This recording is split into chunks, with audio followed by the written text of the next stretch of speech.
Teaspoon മഞ്ഞൾപ്പൊടി, 1 teaspoon തൈര്. ചെയ്യുക, മിക്സ് ചെയ്ത് വെക്കുക. ഈ ചെയ്യാൻ ഉള്ളിക്കനം കുറച്ച് വെട്ടുക. ഉപ്പും മുന്തിരിയും വറുത്തെടുക്കുക. 3 ഗ്ലാസ് അരിക്ക് 1 ഗ്ലാസ് അരിക്ക് 1.5 ഗ്ലാസ് വെള്ളം വെച്ചിട്ടുണ്ട്. 4 ഗ്ലാസ് വെള്ളം വെച്ചിട്ടുണ്ട്. പിന്നെ വെള്ളത്തിലേക്ക് കുറച്ച് ക്യാരറ്റ് ഇട്ട് കൊടുക്കുക.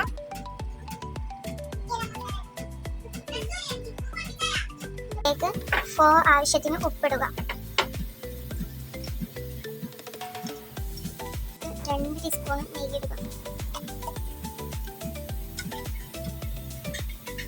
ഒരു പാത്രം വെച്ച് അതിലേക്ക് കുറച്ച് സൺഫ്ലവർ ഓയിൽ ഒഴിക്കുക. പിന്നെ സവാള വാട്ടാൻ ആവശ്യത്തിനായിട്ട് പെട്ടെന്ന് വാടി കിട്ടാൻ വേണ്ടിയിട്ട് കുറച്ച് ഉപ്പിട്ട് കൊടുക്കുക. ഉള്ളി വാടിയതിനു ശേഷം ഇഞ്ചി പേസ്റ്റ് ഇടുക.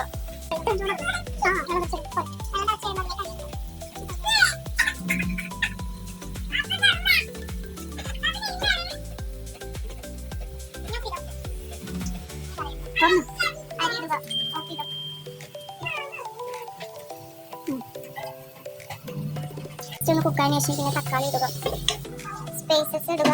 പിന്നെ ചോറ് ഒന്ന് ഇളക്കി കൊടുക്കുക. ചിക്കൻ ഇട്ടിട്ട് ഒന്ന് ഇളക്കി കൊടുക്കുക. ആവശ്യത്തിന് ബിരിയാണി മസാല ഇടുക. ആവശ്യത്തിന് ഗരം മസാല ഇട്ട് കൊടുക്കുക. ശേഷം കുറച്ച് മല്ലിച്ചപ്പും പുതിനയും ഇടുക.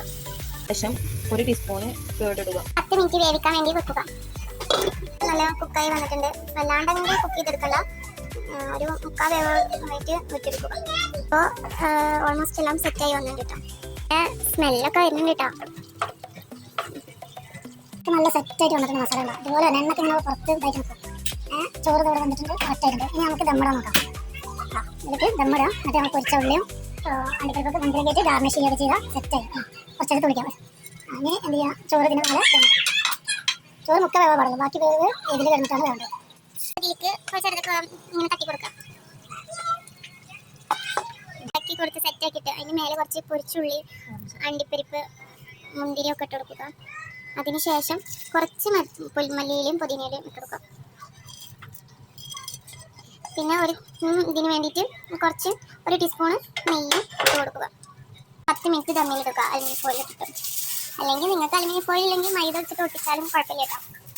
ദമ്മിൽ ഇങ്ങനെ വെക്കുക. പൊട്ടിക്കാൻ പോവുകയാണ്. 10 മിനിറ്റ് കഴിഞ്ഞ ശേഷം നല്ല മണക്കുണ്ട് കേട്ടോ.